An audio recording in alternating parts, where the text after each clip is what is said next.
Vamos a hablar de gestión pública e interculturalidad. Para ello vamos a reflexionar brevemente sobre la gestión pública, sobre el proceso de modernización y lo que esto implica, y sobre un componente clave de la gestión pública en nuestro país. Luego vamos a tratar sobre los conceptos básicos vinculados a la interculturalidad, sobre uno de los principales instrumentos que se ha desarrollado y aprobado en nuestro país relacionado al proceso de transversalización del enfoque intercultural, ¿no?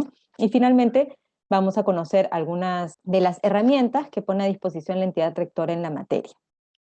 Eso es lo que tenemos previsto para hoy. Entonces, antes que nada, empezando, digamos, la charla, vamos a partir del concepto de gestión pública. Todos los que estamos o hemos estado en el Estado, ¿no es cierto?, sabemos que la gestión pública es un conjunto de procesos y acciones mediante las cuales las entidades públicas van a orientar, ¿no es cierto?, su accionar al logro de sus fines, de sus objetivos y metas, ¿no? ¿A través de qué? De la gestión de políticas, recursos, programas, acciones, ¿no? Mientras que evidentemente estos fines y objetivos están enmarcados en dichas políticas gubernamentales que son establecidas a nivel, digamos, del poder ejecutivo, ¿no? Es importante, digamos, diferenciar, ¿no? Mientras las políticas responden al qué, es decir, a qué hace el Estado para resolver los problemas públicos que hemos identificado, ¿no? La gestión pública responde al cómo, ¿no es cierto? Es decir, cómo el Estado ejecuta esas políticas públicas para resolver los problemas públicos que tenemos que resolver, ¿no?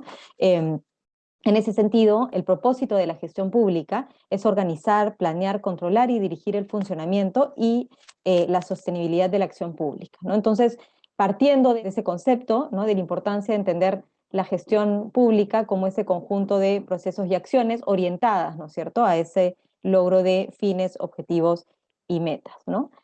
Y todos los que estamos además, o hemos estado, como decíamos, en sector público, sabemos que nuestro país, ¿no?, está desde ese, digamos que el Estado peruano está desde hace ya varios años sumergido en un proceso además de cambio, de modernización, ¿no? Este proceso implica el establecimiento además de una visión muy clara de qué significa una gestión moderna para el Estado peruano, ¿no? ¿Y qué es este proceso de modernización de la gestión pública? Bueno, es un proceso de transformación constante, ¿no?, que lo que busca, ¿no es cierto?, es mejorar la acción de las entidades públicas para poder generar valor público, ¿no? La Secretaría de Gestión Pública nos dice que nosotros como Estado, ¿no?, como entidades públicas, generamos valor público, ya sea a través de las intervenciones públicas, cuando estas, es decir, ya sean bienes, servicios o regulaciones, ¿no?, satisfacen las necesidades y las expectativas de las personas, generando a su vez, ¿no?, a través de esta satisfacción de necesidades y expectativas, beneficios para la sociedad, ¿no? O también podemos generar valor público optimizando la gestión interna, ¿no?, es decir, usando de manera eficiente los recursos públicos para directa o indirectamente cumplir con lo mismo, es decir, cumplir con satisfacer las necesidades y expectativas de la ciudadanía, generando así beneficios para la sociedad, ¿no es cierto? Entonces, entendiendo que, por un lado, la gestión pública son estos, digamos, estos procesos y acciones, ¿no es cierto?, orientadas a cumplir con ciertos fines, metas y objetivos que tenemos como entidades, y el proceso de modernización, ¿no?, un proceso que lo que busca es justamente ir optimizando, mejorando la gestión pública en nuestro país, ¿no? Y en ese marco, es importante reflexionar sobre algunas de las ideas, de las visiones que establece esta política, ¿no?, que nos dice que un Estado moderno es aquel que está orientado al ciudadano, ¿no?, es decir, que es eficiente, unitario, descentralizado, inclusivo y abierto, ¿no? Abierto, evidentemente, como lo muestra la diapositiva, desde una lógica de transparencia y de rendición de cuentas a la ciudadanía, ¿no? Entonces, ¿qué nos está diciendo la política de modernización? Nos está diciendo que un Estado moderno es aquel que está orientado, ¿no es cierto?, al ciudadano, es decir, que está al servicio, ¿no?, y que pone en el centro de su accionar, ¿no es cierto?, a la ciudadanía. Eso es elemento clave, digamos, relacionado además a lo que vamos a ver el día de hoy. En ese marco, ¿no es cierto?, la apuesta central de la política de modernización de la gestión pública es evidentemente una gestión pública orientada a resultados, es decir, a lograr, ¿no es cierto?, satisfacer esas necesidades, esas expectativas y digamos, a proveer bienestar a la sociedad, orientando, ¿no es cierto?, evidentemente su servicio al ciudadano, ¿no? Es decir, y quiero que eso sea lo que rescatemos de esta idea, y es que el ciudadano está al centro de nuestro trabajo, ¿no? En ese sentido, ¿no es cierto?, ¿qué significa, ¿no es cierto?, un Estado orientado a el ciudadano? Quiere decir que el Estado asigna sus recursos y diseña sus procesos y define sus productos y resultados en función de esas necesidades, ¿no es cierto?, de las necesidades de los ciudadanos, ¿no?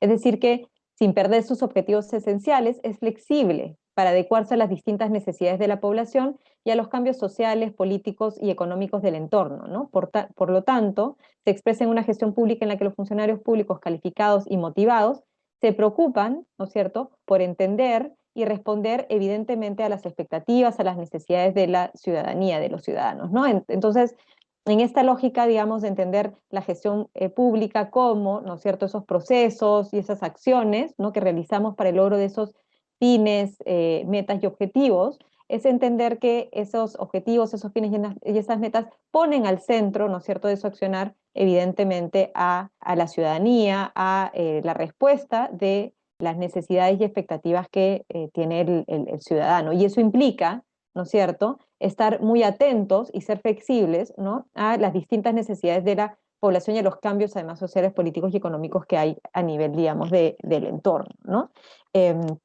Y es, digamos, aquí que vamos a tener una primera pregunta interactiva, ¿no? Es decir, vamos a preguntarnos, y quiero preguntarles a ustedes, ¿no?, ¿qué elementos debe tener en cuenta una gestión pública orientada al servicio del ciudadano en nuestro país? Es decir, ¿qué elementos tenemos que considerar, ¿no?, qué características debe tener una gestión pública orientada al servicio del ciudadano en nuestro país? Entonces quisiera que piensen en qué elementos, ¿no?, implica esta apuesta, ¿no? Ahora vamos a ver un video, ¿no?, relacionado justamente a una práctica que quiero que sea el punto de partida también para hablar de un elemento, un componente clave que tenemos que considerar siempre, ¿no es cierto?, en la gestión pública en nuestro país. Entonces, luego del video lo comentamos. Primero quiero que lo vean. Hace un año atrás, las estadísticas eran 36 muertes maternas en toda la región, y lo que queremos es que de aquí a estos años que vengan se reduzcan más las muertes maternas, preferentemente en las poblaciones más vulnerables, que son el pueblo indígena. Se vio este problema, entonces lo primero que se hizo es reunir a todo el equipo central de la DIRESA y el equipo de campo de los puestos y centros de salud, en donde hay mayor enfoque en pueblos indígenas. Ante esa problemática, comenzamos con los módulos de capacitación al personal de salud. Progresivamente íbamos implementando ya nuestros diálogos interculturales. Lo que primó mucho en estos casos fue el respeto a sus costumbres y creencias. Hemos compartido con centros de salud todas las plantas, lo que necesitamos en un parto. Hemos hecho nuestro biohuerto, qué planta es para tomar cuando van a tener nuestro bebé, cómo teníamos nuestro bebé antes. A raíz de estos diálogos hemos solicitado a nuestras gestantes cómo quisieran ellas que sea nuestra sala de partos. Hemos implementado ya nuestros 2 módulos, ¿no?, para nuestra atención de parto horizontal y parto vertical, nuestras plantas medicinales. Anteriormente nos ocultaban que ellas ingerían sus bebidas al momento de dar a luz, faldas. Muchas tenían vergüenza de colocarse las tradicionales batas, y eso la gestante se coloca la faldita. Ahora las mujeres ya no retroceden, a lo contrario, ya vienen a centros de salud, a sus control. Este año hemos reducido casi el 40% de muertes maternas. Hoy estamos en el camino de poder hacer esas alianzas interculturales, alianzas con el pueblo indígena para dar mejor atención y disminuir los índices de muerte materna en toda la región Loreto.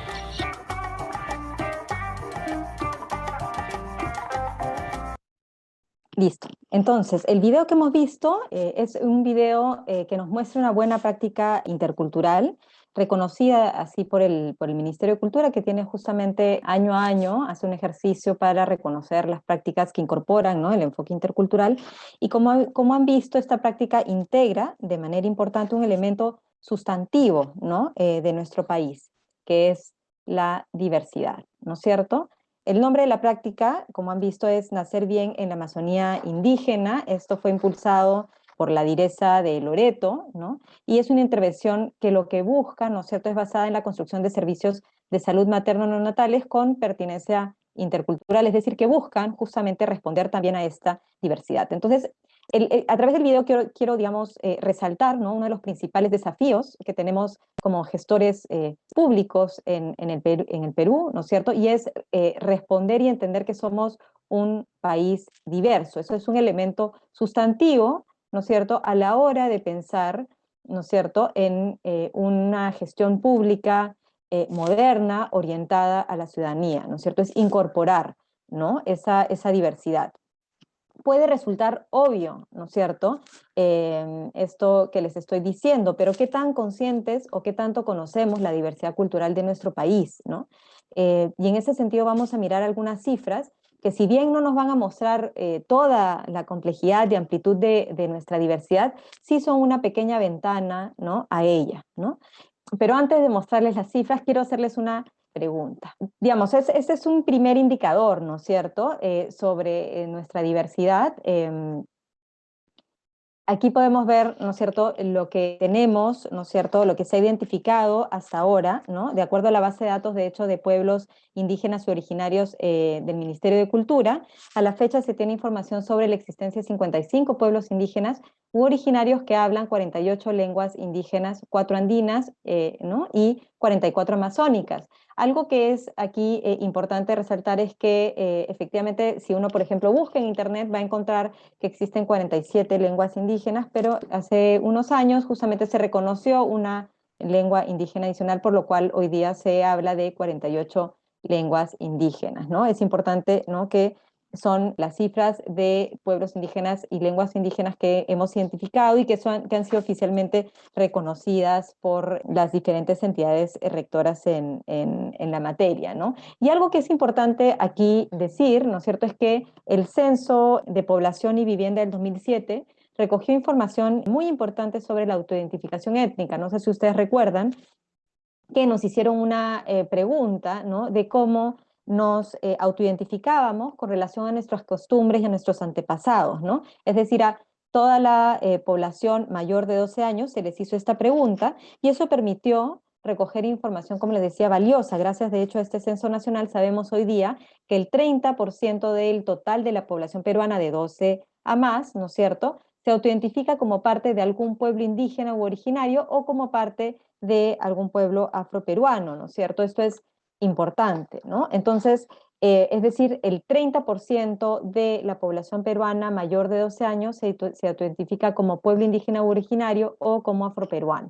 Este es un dato también que da cuenta de nuestra diversidad. Al interior de ese 30%, ¿no es cierto?, es decir, de ese total de la población de 12 y más años, cerca del 26% se autoidentifica como perteneciente a un pueblo indígena u originario, ¿no? Es decir, son 5.984.708 personas las que se autoidentifican, ¿no?, como parte de un pueblo indígena u originario.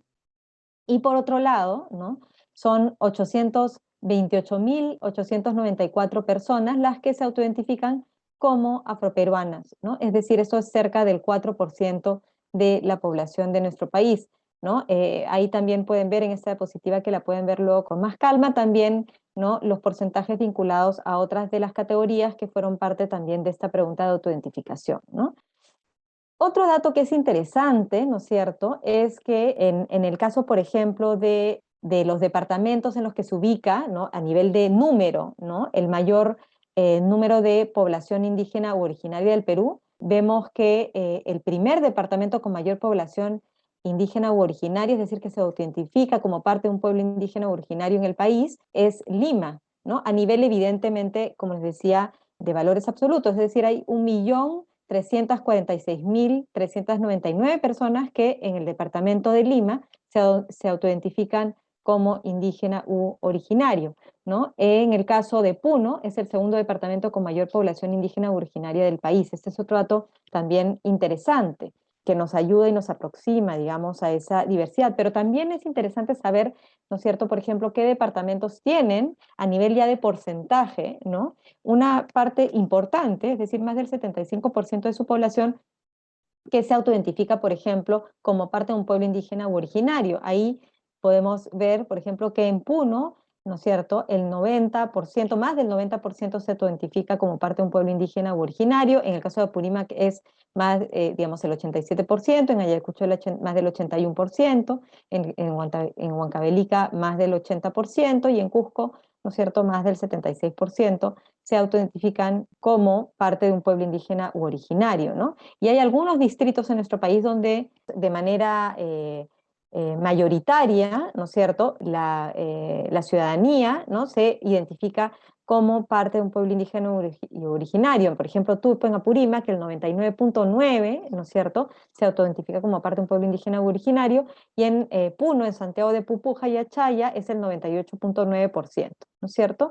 También, ¿no?, es interesante ver que a nivel de población afroperuana, ¿no?, hay ciertos departamentos donde hay particularmente además ubicados en la costa, ¿no?, un porcentaje importante de la población que se autoidentifica como afroperuanos. Tenemos a Tumbes con el 11.49%, Piura con el 8.68%, Lambayeque, La Libertad, Ica, ¿no?, que también tienen porcentajes importantes y que dan cuenta, ¿no es cierto?, de esta diversidad.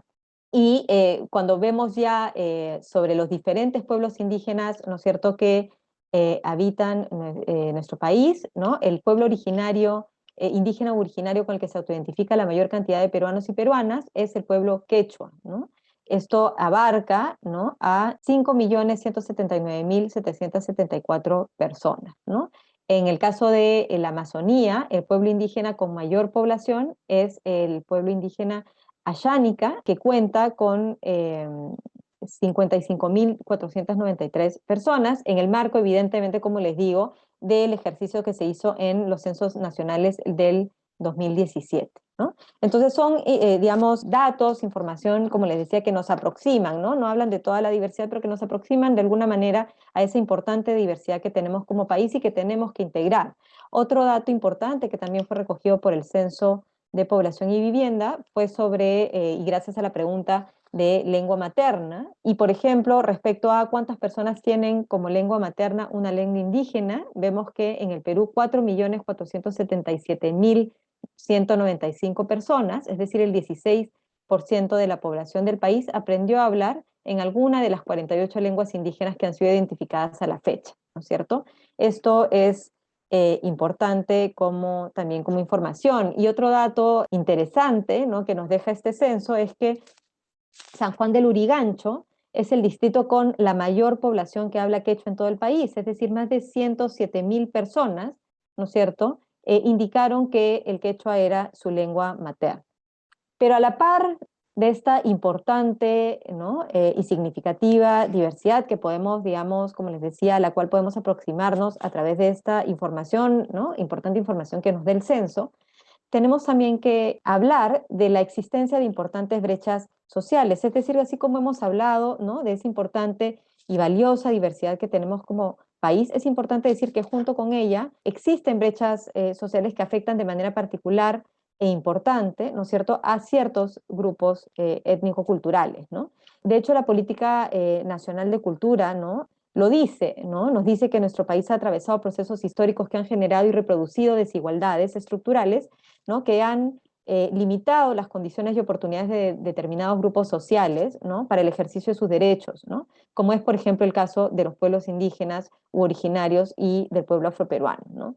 Entonces, Existen también, ¿no? Encuestas, así como los censos, pero otro tipo también de encuestas, como la encuesta nacional de hogares, o por ejemplo el estudio especializado sobre población afroperuana que realizó el Ministerio de Cultura junto con GRADE en el 2014, como los diferentes encuestas nacionales de hogares que se realizan año a año, o el censo mismo de población y vivienda del 2017, que dan cuenta, ¿no es cierto?, sobre estas brechas, ¿no? Por ejemplo, en el caso de la población afroperuana, ¿no? Vemos que existe mayor pobreza, ¿no? El 43% de los hogares afroperuanos perciben, por lo menos en el estudio que se hizo en el 2014, ¿no? Un ingreso total mayor al salario mínimo vital, ¿no? Existen también menores oportunidades. Por ejemplo, la población afroperuana ocupada llega solo al 74%, ¿no? En los estudios que digamos, que se hicieron, frente al 85%, ¿no?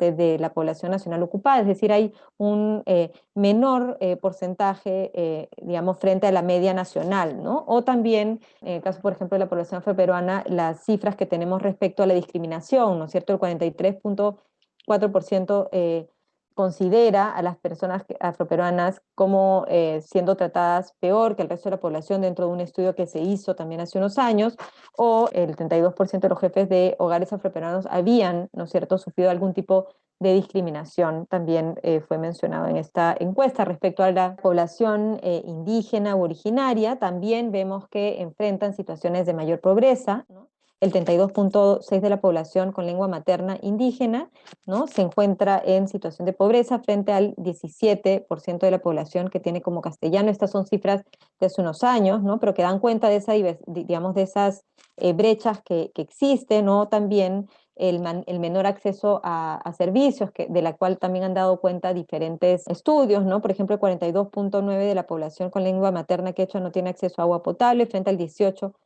de los encuestados con lengua materna castellana. Es decir, vemos que hay ciertas brechas sociales que cuando hacemos el cruce con justamente la variable étnica, ¿no?, nos damos cuenta que hay una afectación mayor, más importante, ¿no?, en ciertos, como les decía, en ciertos grupos étnico-culturales, ¿no? Entonces, cuando hablamos de diversidad es importante también hablar, ¿no es cierto?, de estas importantes brechas sociales que existen. Y en ese marco también es importante, por ejemplo, mencionar una encuesta nacional que se hizo también hace unos ya 3 años, la encuesta nacional Percepciones y Actitudes sobre Diversidad Cultural y Discriminación Étnico-Racial, que lo que hizo fue recoger información sobre diferentes variables y que nos permitió conocer las percepciones y actitudes de la población sobre la diversidad cultural y la discriminación étnico-racial. Y algo que a mí me llamó la atención, que digamos, antes de entrar a algunas de las respuestas que tuvimos sobre esta, digamos, sobre discriminación, ¿no?, fue muy interesante ver esta data que tiene que ver más sobre las características sociodemográficas de la población que fue, digamos, entrevistada, ¿no?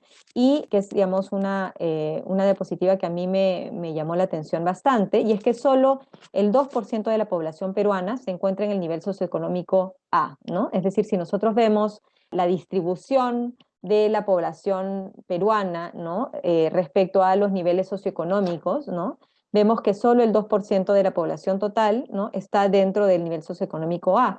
Pero cuando vemos, digamos, cómo se distribuye cómo se realiza esta misma distribución por niveles socioeconómicos en las muestras adicionales que se hicieron a nivel de esta investigación, pues nos damos cuenta las diferencias que hay respecto a esta muestra nacional, ¿no? Ustedes lo pueden ver en el gráfico, ¿no? Es decir, en los otros niveles socioeconómicos se puede observar, digamos, por ejemplo, cómo la población se divide casi en 3 partes iguales, ¿no? Sin embargo, en la muestra adicional, por ejemplo, ¿no?, la población afroperuana tiene el 39% en el nivel E, ¿no? La población quechua y aymara tiene, digamos, en ese nivel el 48%, y la población indígena y nativa de la Amazonía tiene el 68% de sus ciudadanos ubicados en el nivel E, ¿no? Esto es un dato interesante que también da cuenta, ¿no?, de esas, digamos, de esas brechas sociales que existen, ¿no? Y ya hablando además de circunstancias de discriminación, esta encuesta también nos da una información interesante para los funcionarios públicos, ¿no? Y es que el 52% de los peruanos cree que los funcionarios que atienden en instituciones públicas son racistas, ¿no? Y eso es, digamos, un dato interesante a recoger, ¿no? Respecto a, o sea, la percepción que tiene la ciudadanía de los funcionarios, ¿no? Relacionados a esta circunstancia de discriminación. Más de la mitad de peruanos, ¿no? En esta encuesta dijeron haberse sentido algo discriminado, muy discriminado, ¿no? Y siendo los principales tipos de discriminación justamente la negativa a ser atendido, el trato diferenciado o las bromas, ¿no? Cuando se hablaron además de los motivos de discriminación, es interesante ver que el principal motivo que surge fue relacionado a los ingresos de una persona, pero luego, ¿no? Figuran características muy vinculadas a, justamente al ámbito cultural, como por ejemplo la forma de hablar, la vestimenta, los rasgos físicos o el color de la piel. Fueron otro de los motivos de discriminación que fueron, digamos, mencionados de manera importante en los motivos vinculados, digamos, a las razones por las cuales se habían sentido algo o muy discriminados, ¿no? Es acá también importante decir que solo el 16% de los encuestados de zonas rurales, solo el 16%, consideran que los funcionarios que atienden en instituciones públicas no son racistas, ¿no es cierto? Esto es un porcentaje significativamente mayor en la zona urbana, pero es importante, ¿no es cierto?, resaltar, solo el 16% de los encuestados en zonas rurales dijeron que los funcionarios que atienden no son racistas, ¿no? Esto debería darnos mucho que pensar, ¿no? Y otro dato que también nos da esta encuesta es que la población indígena o nativa de la Amazonía es la que más percibe a los funcionarios públicos como racistas, ¿no es cierto? Entonces son, digamos, encuestas e información que debemos integrar. Otro dato que también es interesante, que dio, digamos, esta encuesta que realizó el Ministerio de Cultura, como les dije, hace unos 3 años, nos dice que la gran mayoría de personas no se ha sentido discriminado en los espacios que visitó en el último año, es decir, se les preguntó a las personas si en el último año en algún espacio público o privado se habían sentido discriminados, y la gran mayoría dijo que no. Pero cuando dijeron que sí, los establecimientos del Estado fueron donde más las personas se habían sentido discriminadas. Es decir, el 22% se había sentido discriminado en algún hospital público o posta médica, el 19% en una comisaría y el 14% en una municipalidad. Es decir, interesante ver que igual en los últimos 12 años, 12 meses, ¿no? La mayoría reconoció no haberse sentido discriminado, pero cuando sí lo habían hecho fue en entidades públicas donde reconocieron haber sentido algún tipo de trato, digamos, diferenciado. Esta información es importante, ¿no? Para integrarla justamente en línea con algo que es clave, ¿no? Habiendo integrado y siendo conscientes, ¿no? Como somos, yo creo que todos los peruanos y las peruanas, de nuestra diversidad, ¿no? Y también de las importantes brechas que existen. Yo estoy segura que no les estoy dando, digamos, no estoy dándoles una información nueva. Ustedes como servidores públicos estoy segura que conocen de las brechas que existen en nuestro país, ¿no? Y conociendo además la importancia y la riquísima diversidad que tenemos como nuestro país, creo que entendemos la importancia, ¿no es cierto?, de integrar la diversidad cultural en el ADN del Estado, en el ADN de nuestro accionar, ¿no es cierto? Es decir, sobre la base de la reflexión que hacíamos al inicio, ¿no? De la importancia de tener un enfoque, digamos, moderno, de pensar, ¿no es cierto?, en la importancia de modernizar la gestión pública y que esta gestión pública responda y ponga al centro de su accionar, ¿no es cierto?, al ciudadano, pues implica, ¿no?, tener también en ese, digamos, en el centro de nuestro accionar, ¿no es cierto?, ese componente vinculado a la diversidad y además a las brechas que existen en nuestro país. Y eso, digamos, ubica al enfoque intercultural como una importante ruta, vía, ¿no es cierto?, en ese camino, ¿no? Entonces, antes igual de revisar lo que es el enfoque intercultural, vamos a mirar algunos conceptos claves, ¿no?, vinculados a él, ¿no? El primero tiene evidentemente que ver con el concepto de cultura. O sea, si vamos a hablar de interculturalidad, pues lo primero que tenemos que preguntarnos es ¿qué es finalmente cultura? ¿No? ¿Qué es la cultura? ¿No? Lo que nos dice UNESCO es que la cultura es un grupo de rasgos espirituales, materiales, intelectuales y emocionales distintivos, ¿no?, de una sociedad o grupo social que incluye todas las formas de ser de esta sociedad. Como mínimo, abarca también las expresiones, digamos, tangibles, ¿no?, como el arte, la literatura, pero también los estilos de vida, los modos de vivir juntos, el sistema de valores, tradiciones, creencias, ¿no es cierto? Es decir, el término de cultura es un concepto complejo, ¿no?, esta definición nos aproxima a lo que es, ¿no? Y a lo que definimos como cultura, y además ha sido, ¿no?, esta definición un importante norte en el marco de la actuación pública, es decir, ha ayudado a delimitar el ámbito de actuación en el campo público.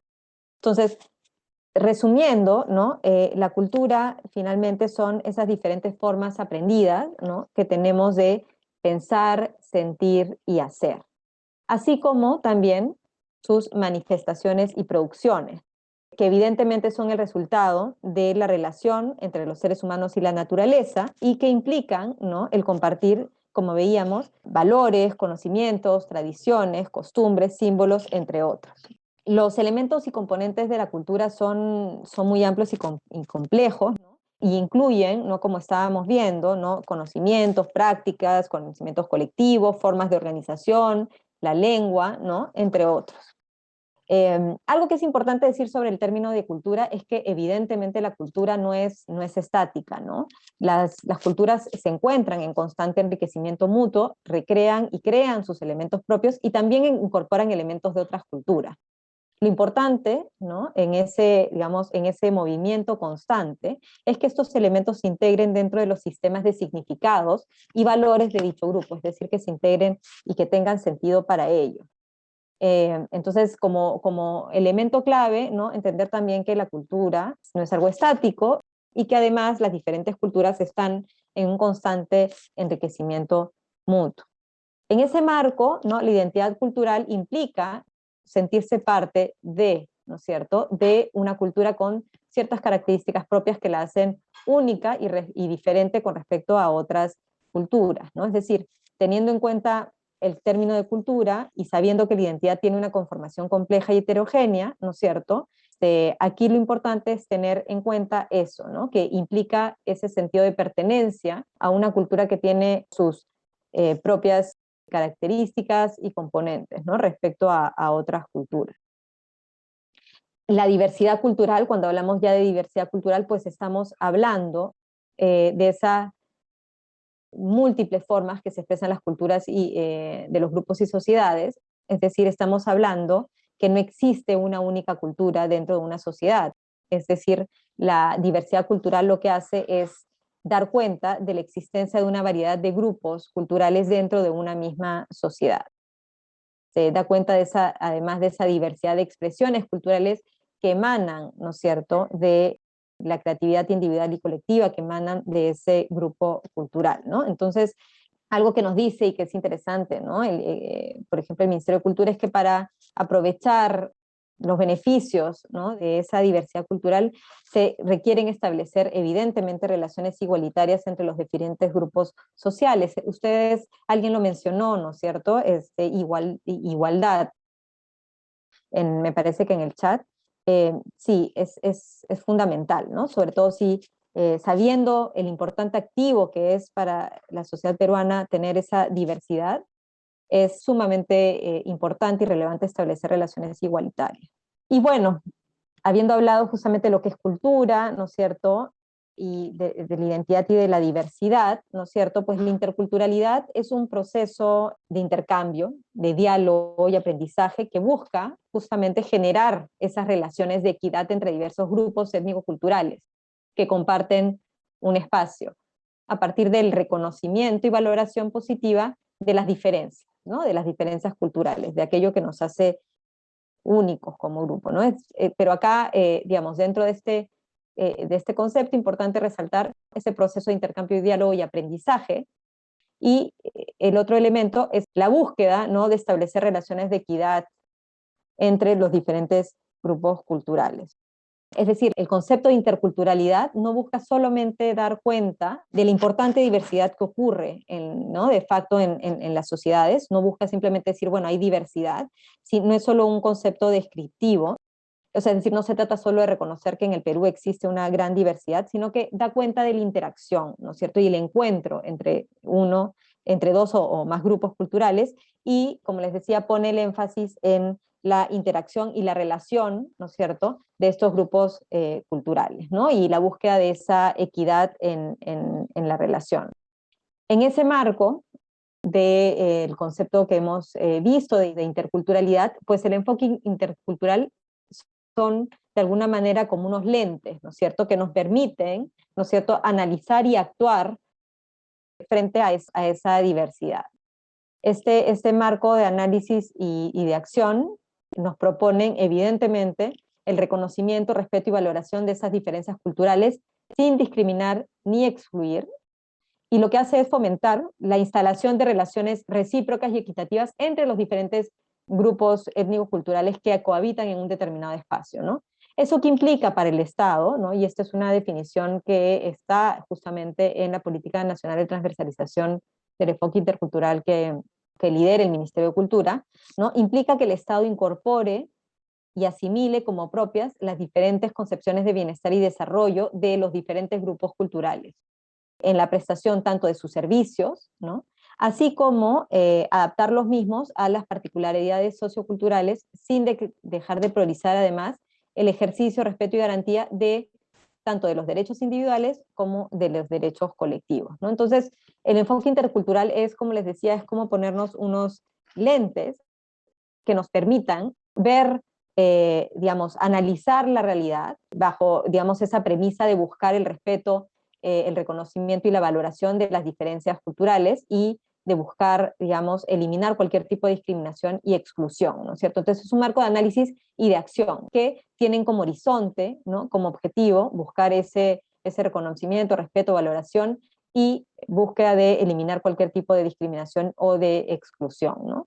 Y aquí volvemos, ¿no?, bajo, digamos, esta frase que dice Norma Correa en uno de sus artículos, volvemos a la idea de la gestión pública, ¿no? Es decir, las políticas públicas no solo son un conjunto de disposiciones legales, administrativas y presupuestales, ¿no es cierto?, sino también un modo de relación entre el Estado y los ciudadanos, ¿no? Ella nos dice que el enfoque intercultural justamente contribuye a mejorar los términos de dicha relación, de la relación entre el Estado y la ciudadanía, ¿no? En ese marco, como les decía, desde mi punto de vista, y creo que desde el punto de vista de muchas zonas vinculadas a este tema, el enfoque intercultural es un elemento clave, justamente en ese proceso de modernización del Estado, y en esa búsqueda de poner realmente al centro de la acción pública a la ciudadanía. Entonces, ahora lo que vamos a hacer es ver justamente una de las principales herramientas del el enfoque intercultural en la gestión pública. Para antes decir qué es entonces el enfoque intercultural en la gestión pública. Es, así como lo veíamos al inicio, el proceso de modernización de la gestión pública implica un cambio, una adaptación, pues en esa misma línea el enfoque intercultural es un proceso de adaptación, ¿no es cierto?, de las diferentes instituciones, tanto a nivel normativo, administrativo y del servicio civil, para atender de manera pertinente, ¿no es cierto?, es decir, para incorporar la diversidad, ¿no es cierto?, esas diferentes necesidades en la acción pública, ¿no? Es decir, incorporar la diversidad como un elemento clave a la hora de pensar la acción pública. Entonces, como les decía, la Política Nacional de Descentralización es una herramienta importante en esta búsqueda de cambio, de ir hacia un Estado intercultural, es decir, a incorporar, ¿no es cierto?, el enfoque intercultural en la acción pública, entendiendo justamente la interculturalidad como un elemento clave, ¿no es cierto? Es decir, el reconocimiento de las diferencias culturales como uno de los pilares de la construcción de una sociedad democrática que se fundamente en el establecimiento de relaciones de equidad e igualdad de oportunidades. Como les decía hace un rato, implica que desde el Estado se valorice y se incorpore estas diferentes visiones. ¿Qué nos dice la Política Nacional de Transversalización del Enfoque Intercultural, ¿no es cierto?, que tiene como objetivo general orientar, articular y establecer los mecanismos de acción del Estado para garantizar el ejercicio de los derechos de la población, particularmente de los pueblos indígenas y de la población afroperuana, promoviendo un Estado que reconoce la diversidad cultural y opera con pertinencia cultural, ¿no?, y contribuye así a la eliminación de la discriminación, la inclusión y la integración nacional. Eso es lo que nos dice la Política Nacional de Transversalización del Enfoque Intercultural, y para ello establece 4 ejes. El primero, que es el eje de fortalecer la capacidad de gestión intercultural del Estado. El segundo eje, que tiene que ver con reconocer, ¿no es cierto?, de manera positiva la diversidad cultural y lingüística. el tercer eje que tiene que ver ya con, digamos, con la lucha contra la discriminación racial, y el eje 4 que tiene que ver con la atención a pueblos indígenas y población afroperuana. En el primer eje tiene dos lineamientos, el primero que está relacionado a el desarrollo de una institucionalidad que permita transversalizar el enfoque intercultural, ¿no? A nivel del Estado en general, políticas, planes, programas, proyectos, sectores, y que pasa por justamente desarrollar marcos normativos, institucionales que fomenten la interculturalidad, que pasa por incorporar el enfoque intercultural en diseño, gestión y evaluación de las políticas públicas, instaurar un diálogo intercultural y promover el fortalecimiento de las organizaciones además representativas. El segundo lineamiento, que más bien ya habla de la prestación de servicios públicos, es decir, de garantizar ciertos estándares de calidad que cumplan con los criterios de pertinencia, ¿no? Es decir, que tomen en cuenta esa diversidad, implica promover la adecuación progresiva de los servicios públicos y las prestaciones sociales con enfoque intercultural, ¿no es cierto?, que implica fortalecer capacidades, recursos y competencias en el servicio civil, y también promover el uso de las lenguas en la atención, ¿no?, en los servicios públicos. El eje 2, ¿no?, que nos habla del reconocimiento positivo de la diversidad cultural y lingüística, establece dos lineamientos. El primero, que tiene que ver con promover y gestionar la producción de información y conocimiento sobre la diversidad cultural del país, ¿no es cierto?, que pasa justamente con generar información, conocimiento, estadísticas, ¿no?, que nos permita formular políticas públicas y acciones adecuadas, incluir además la variable étnica en los sistemas de información de los diferentes sectores, promover también el uso de las lenguas indígenas, entre otros. El lineamiento 2, que nos habla más bien ya de promover la salvaguarda de los saberes y conocimientos de las distintas culturas del país, ¿no es cierto?, habla justamente de impulsar ese reconocimiento y valoración y recuperación de saberes, además asegurar la distribución equitativa de los beneficios del aprovechamiento de dichos saberes, entre otros. Por otro lado, el eje 3, que nos habla de ya la lucha contra la discriminación racial, tiene dos componentes. Un lineamiento que más bien nos habla de garantizar el derecho a la igualdad y la no discriminación, es decir, que implica, digamos, generar conocimiento sobre cómo se expresa, ¿no?, la discriminación racial, desarrollar acciones orientadas a prevenir y eliminar actos de discriminación, ¿no es cierto?, y desarrollar mecanismos que permitan justamente sancionar la reproducción también de discursos o prácticas discriminatorias. Es decir, la primera está más bien en buscar cómo resolver, ¿no es cierto?, estas circunstancias de discriminación y de racismo. Y por otro lado, el lineamiento 2 lo que hace más bien es promover la formación de ciudadanos y ciudadanas interculturales.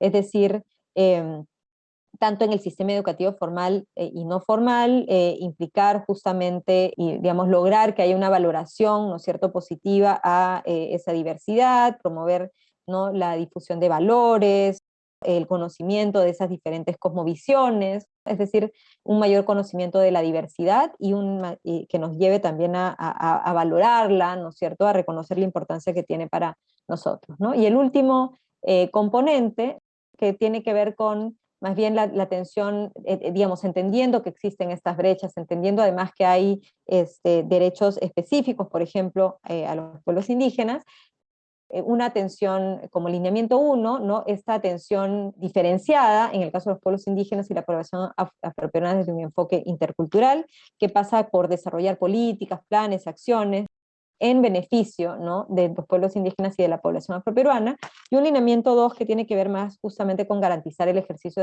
de los derechos colectivos, que pasa más por justamente ir consolidando un marco jurídico, pero también digamos, la correcta implementación de los marcos normativos específicos vinculados a estos derechos colectivos. Existe evidentemente una entidad rectora a cargo de, digamos, de la Política Nacional de Transversalización del Enfoque Intercultural, que es el Ministerio de Cultura. En el Ministerio de Cultura tenemos dos viceministerios. Hay un viceministerio de Patrimonio Cultural e Industrias Culturales y el viceministerio de Interculturalidad, ¿no es cierto?, que es finalmente la autoridad encargada, ¿no? Es la autoridad inmediata al ministro de Cultura, que es la encargada, digamos, que tiene la rectoría en materia de interculturalidad e inclusión de los pueblos indígenas y de la población afroperuana, ¿no? Es el órgano técnico. en esa materia, y que tiene dos direcciones generales, una dirección general más orientada a, digamos, a la promoción de una ciudadanía intercultural, y la otra dirección general, derechos de los pueblos indígenas, que está más orientada justamente a derechos específicos, ¿no?, vinculados a los pueblos indígenas u originarios. Yo quiero mostrarles ahora, ¿no es cierto?, algunos ejemplos más, ¿no?, que me parece interesante para, digamos, sumergirnos en lo que se busca a través de la política nacional de transversalización del enfoque intercultural, que creo que puede, digamos, ayudar a entender, digamos, estos lineamientos de manera mucho más precisa a través de su implementación, ¿no?, en algunos servicios. La primera iniciativa, que habla sobre las PIAs, que es probablemente una iniciativa que ustedes conocen, ¿no? Es una iniciativa liderada por el Ministerio, por el MIDIS, Ministerio de Inclusión Social, pero donde el Ministerio de Cultura cumple un rol importante justamente en, digamos, en incorporar el enfoque intercultural. Vamos a ver ahora dos videos vinculadas a esta iniciativa. Las PIAs son las plataformas itinerantes de acción social. Hacemos acción social acercando los servicios del Estado a las comunidades rurales, sobre todo las que están más lejanas a las capitales de distrito y de provincia. Están en Loreto, en Ucayali y en Puno, y estas plataformas lo que buscan es acercar esos servicios a estas ciudadanas y ciudadanos, predominantemente pueblos indígenas y pueblos originarios. El Programa Nacional País lidera el espacio de articulación. Al iniciar una campaña, realiza diferentes reuniones con las diferentes instituciones para elaborar el plan de trabajo en las diferentes cuencas. Nosotros como Ministerio de Cultura brindamos los servicios de interpretación y de mediación cultural a través del enlace de campo. Lo que hace el enlace es muy importante en las cuencas porque hace la avanzada, va llevando los PIN amigables que se tiene, donde están las fechas, qué fechas va a llegar el buque a las comunidades. También hacemos taller de capacitación en la travesía para ir dando información de qué manera puede dar con pertinencia cultural. Es muy importante la comunicación con ellos. Yo agradezco bastante al Ministerio de Cultura que nos vienen dando charlas también a bordo, y para ellos es gratificante que cuando ellos nos saludan en su idioma, les encanta que nosotros les respondamos en el idioma que a ellos les corresponde. Es muy importante, puesto de que muchos de ellos no hablan el castellano. Entonces no sería pertinente dar el servicio solamente en castellano. Yo he trabajado con comunidad étnica quichua, secoya, murui. Solicitamos la presencia del personal de cultura que nos sirve como intérprete. Y sobre todo también porque conoce un poco cómo es la idiosincrasia de esa población, y entonces puede de la mejor manera exponer el problema de salud que pueda tener esa persona. Es agradable atender a un paciente en su idioma nativo. Se siente contento, se suelta. Incluso ya no solo es que me cuenten cosas en relación a la enfermedad, sino también cosas personales. Cuando ellos reciben esa atención en su idioma, dicen todo desde su interior. Se sienten en confianza, pueden decir la necesidad que tienen, entonces es muy importante esta comunicación en la lengua originaria. Tenemos esta oportunidad en el Presarpe de sensibilizar, capacitar, compartir experiencias de las diferentes atenciones con pertinencia cultural. Nosotros también, cada vez que llegamos a un punto, tenemos reuniones con las autoridades y tenemos una reunión de cierre. Justo esta reunión de cierre es importantísima porque la autoridad nos brinda alcances también de cómo se ha realizado el servicio. Si hay alguna queja de algún usuario, si hay alguna oportunidad de mejora. Nosotros como presidente de organizaciones traemos las inquietudes de nuestras gente, de nuestras comunidades, viendo también las atenciones que viene brindando el Estado dentro de nuestra cuenca. Las personas tienen derecho a recibir los servicios en su lengua originaria. Eso es importante porque es un Estado que está sirviendo, escuchando a la gente. Paparucos, mamarucos, chamuinchi. Mi nombre es Germán Boraño Sánchez. Estoy trabajando acá en la plataforma itinerante de acción social PIA Río Putumayo 1 en calidad de intérprete, traductor y mediador cultural. Soy del pueblo originario Ocaina. Mi trabajo especialmente es acá para ayudar a los servidores públicos, generalmente los ancianos y las ancianas que no hablan bien el idioma español. Entonces yo estoy para traducir algunas de sus inquietudes ante los servidores públicos. Realizo taller de asistencia técnica sobre la historia, la cultura, costumbres, mitos, relatos, leyendas y la cosmovisión de los pueblos indígenas para que ellos tengan conocimiento justamente de las comunidades a donde vamos a intervenir. Considero que la presencia del Ministerio de Cultura a través, en este caso, de Germán, es muy importante porque nos permite poder interactuar, poder conocer de cerca la presencia cultural en las diferentes comunidades a lo largo de la selva. Tenemos el derecho, ¿no?, de asistir a nuestros hermanos indígenas que hoy en día están muy contentos y están muy satisfechos porque el Estado está haciendo llegar los diversos servicios que benefician a las comunidades. Como les comentaba, ¿no?, el ejemplo de las PIAS es un ejemplo muy importante, ¿no? La labor que se realiza, ¿no?, se hace tanto a nivel del trabajo de comunicación previa, de articulación con los líderes de las comunidades, ¿no?, de manera previa a la llegada de las PIAS. Hay un trabajo de acompañamiento además a los sectores que forman parte, digamos, de los servicios que se brindan en las mismas plataformas itinerantes de acción social, y evidentemente también hay un trabajo de capacitación a los funcionarios, entre otros, ¿no? Hay una labor importante, ¿no?, que implica desde ir formando a los mismos funcionarios, brindando un servicio de traducción, ¿no es cierto?, que no está solo relacionada a traducir, digamos, a nivel de lo que se está diciendo, sino también poder hablar de esas diferentes visiones, cosmovisiones que se puedan tener, que son claves e importantes para, digamos, poder ofrecer un buen servicio a la ciudadanía, ¿no? Entonces, aquí tenemos, por ejemplo, un segundo trabajo que es importante, ¿no?, que se está haciendo justamente en el marco del contexto de pandemia en el que nos encontramos, que es la estrategia informativa en lenguas indígenas u originarias que está haciendo el Ministerio de Cultura, por ejemplo, en coordinación con diferentes entidades, ¿no?, particularmente con el Ministerio de Salud, para impulsar la vacunación contra el COVID-19.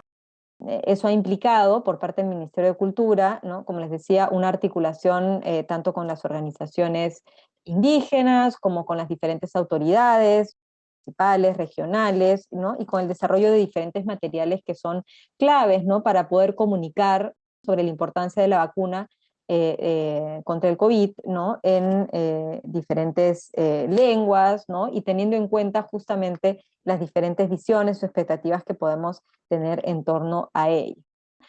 Otro trabajo que se hizo también, que fue, digamos, lanzado a fines del 2020, también entiendo yo respondiendo a este contexto particular, que es la Central de Interpretación y Traducción en Lenguas Indígenas u Originarias, que lo que busca también es brindar un servicio justamente que permita brindar y mejorar el acceso y la prestación de los servicios para los ciudadanos y ciudadanas que hablan una lengua indígena u originaria, ¿no? Aquí les quiero mostrar también un video, ¿no?, que creo que va a ser mucho más elocuente que lo que yo pueda decirles sobre el servicio.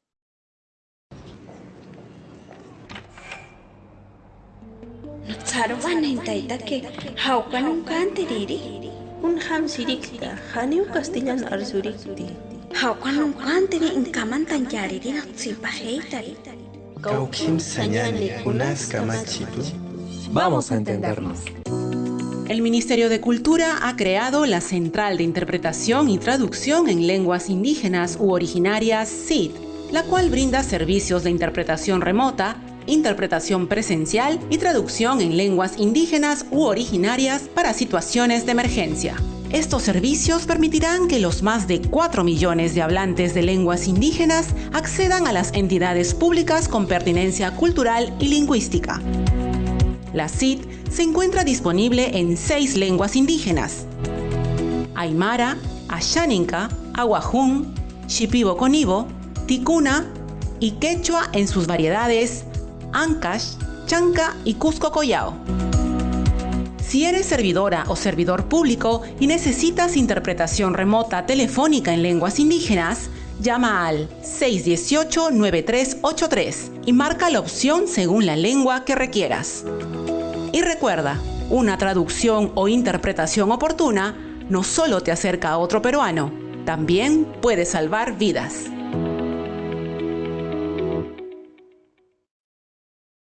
Un poco la idea de mostrarles estas experiencias justamente van en línea con mostrar de qué manera podemos ir incorporando, innovando, también en los servicios, en las acciones, en los programas que hacemos. Aquí estoy mostrando algunas iniciativas impulsadas por la entidad rectora, ¿no? Pero evidentemente, como ustedes pueden ver, hay también prácticas en diferentes niveles de gobierno, en diferentes instituciones que están, digamos, transformando, innovando, justamente teniendo en cuenta lo importante que es responder, ¿no es cierto?, a esa diversidad.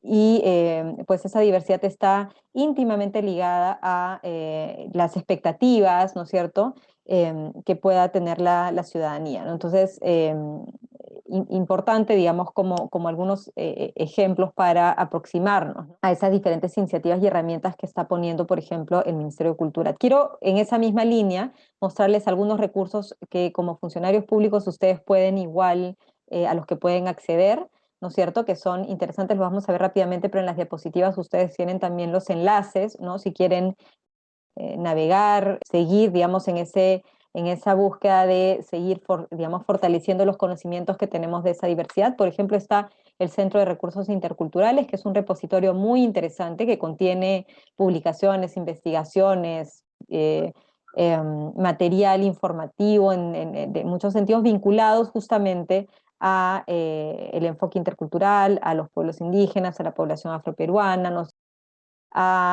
digamos, a diferentes ámbitos vinculados, ¿no?, a esta importante, digamos, tarea. Ahí yo los invito a revisar, hay información, publicaciones, manuales, guías, en fin, mucha información muy valiosa. Otra herramienta clave, ¿no es cierto?, que se nutre además de la acción que realizan diferentes instituciones públicas en diferentes niveles de gobierno, ¿no es cierto?, tanto a nivel municipal, regional, ¿no?, como a nivel nacional, que es el Banco de Buenas Prácticas Interculturales. Bueno, evidentemente también puede ser digamos, pueden entrar acá para, si es que ya han incorporado el enfoque intercultural, para conocer cómo postular las iniciativas que están impulsando, pero también hay el Banco de Buenas Prácticas de las iniciativas que han sido reconocidas y que justamente nos permiten conocer desde lo tangible, desde la práctica, cómo diferentes entidades y sobre todo funcionarios públicos, ¿no?, comprometidos con el enfoque intercultural han ido, ¿no?, innovando en su propio, digamos, en sus propias labores, ¿no?, y funciones. Entonces ahí hay, digamos, información muy interesante, hay videos, ¿no?, que nos permiten acercarnos de manera muy, muy rápida a estas prácticas, ¿no? También está la base de datos de pueblos indígenas u originarios del Ministerio de Cultura, que provee información clave, ¿no?, sobre los pueblos indígenas u originarios, también sobre las diferentes lenguas, ¿no? Es una base de datos importante y es la base de datos oficial del Ministerio de Cultura, donde también, como les decía, encontrarán información interesante.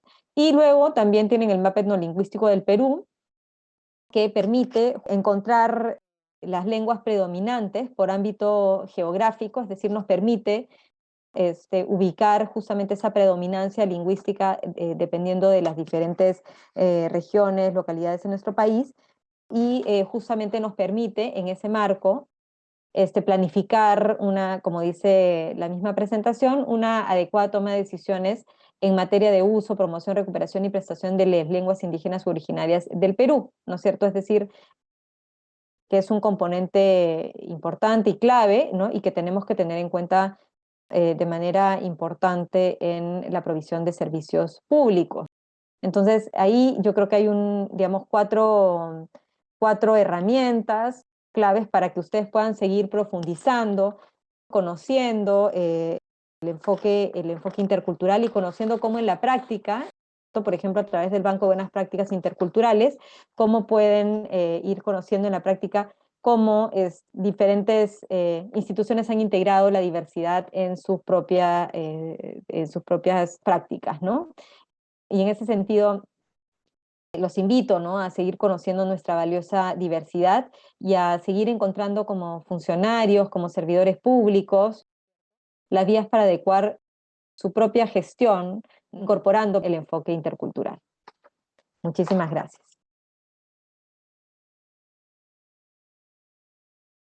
Gobierno del Perú.